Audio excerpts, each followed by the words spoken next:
Thank you. And thank you, Aim, for having me here. Well, the impact that the economy has had on the inner city has basically crippled it.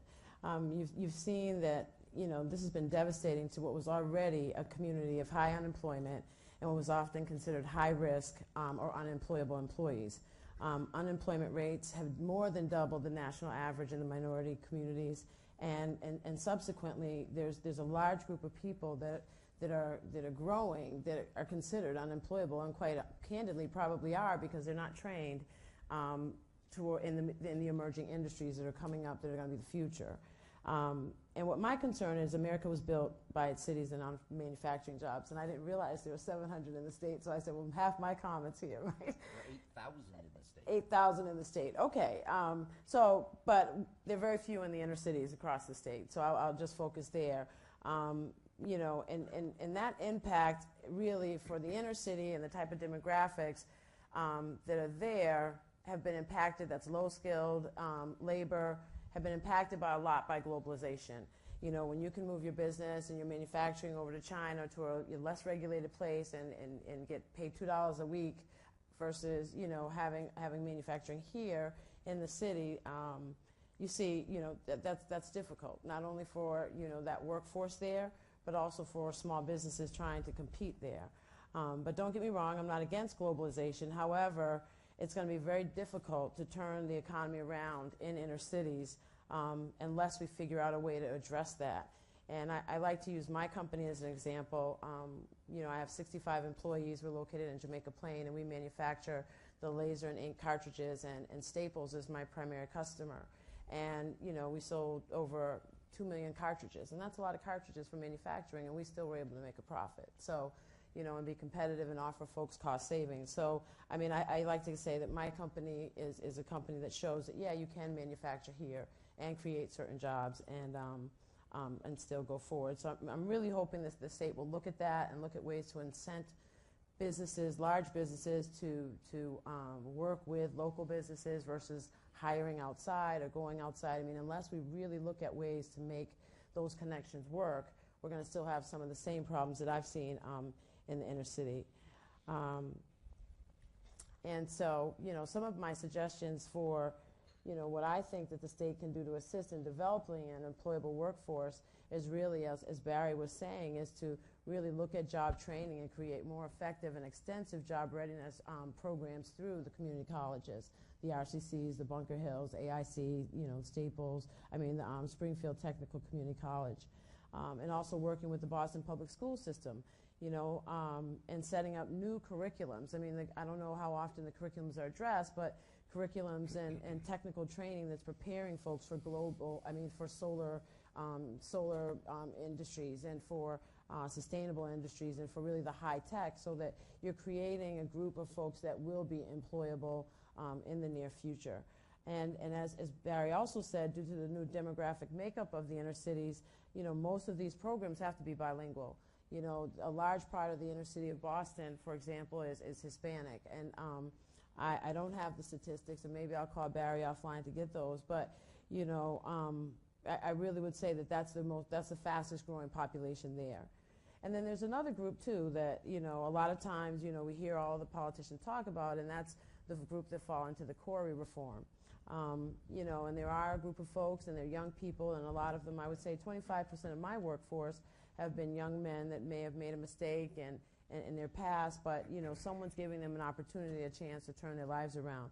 Because otherwise, we're going to have this group of people that are going to be there that either we're going to have to support through our taxes, or we're giving them a way to earn a living, make it, have an opportunity to really be able to acclimate themselves to and have a chance at what we all like to see as a American dream. And we have to break this cycle, because otherwise, if they can't find jobs, desperate people do desperate things. And so that cycle just keeps continuing. And as we all know, one of the fastest growing industries is the prisons. And, we really need to look at how all of those dynamics work together collectively for inner cities. And then the other group, I think, that's impacted by, the economy and how the state can assist with small businesses.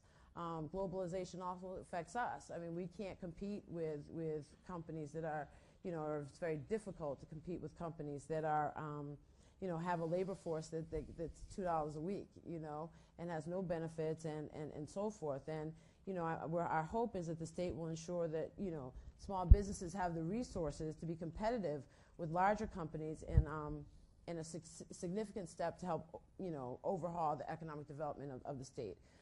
Small businesses are one of the fastest growing segments because one of the things we've found, or I've read, is that, when folks get laid off and are terminated, their entrepreneurship we see is kind of booming.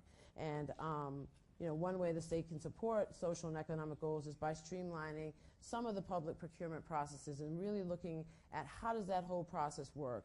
How are the contracts, being managed? How is their accountability being established as far as, equity and participating in bids and so forth. And really looking at, programs that say, okay, why are we looking to buy services outside of the state, the Commonwealth, when we have a supplier that can purchase it here? I mean, to me, that we can purchase from here. It's almost like a win-win. You're creating jobs, and, et cetera. So, and then increase the transparency and competitiveness of, really, because you really don't know. And as a small business, I've had that challenge of how do you really break into some of these agencies? Some of them, I hate to say, still have, this is so-and-so that I've worked with, my partner or whatever. And I hate to say the good old boy network, but that's still here. And unfortunately, we've had to face some of those challenges.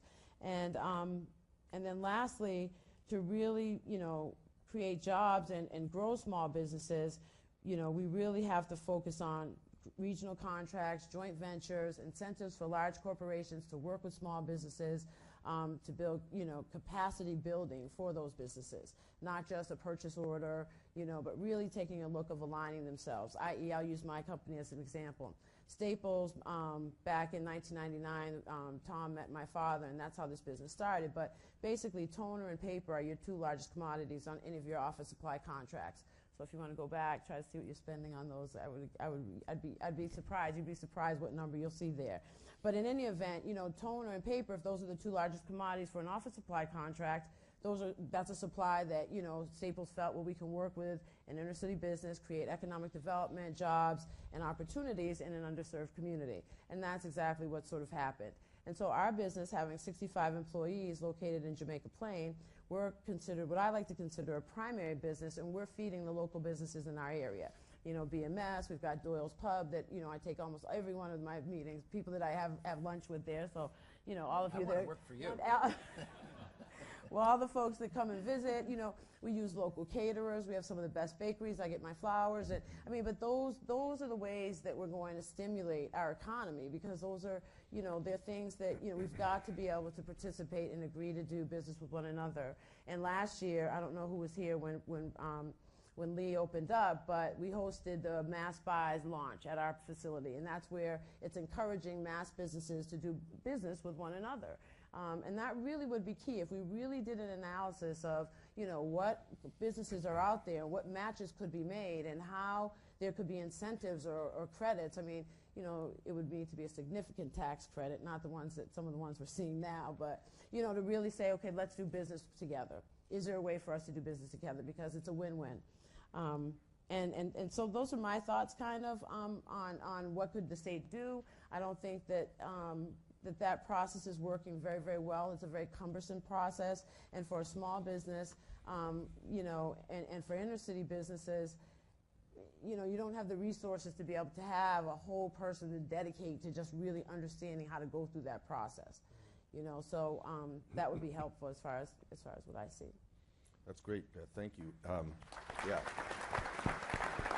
So you can come out.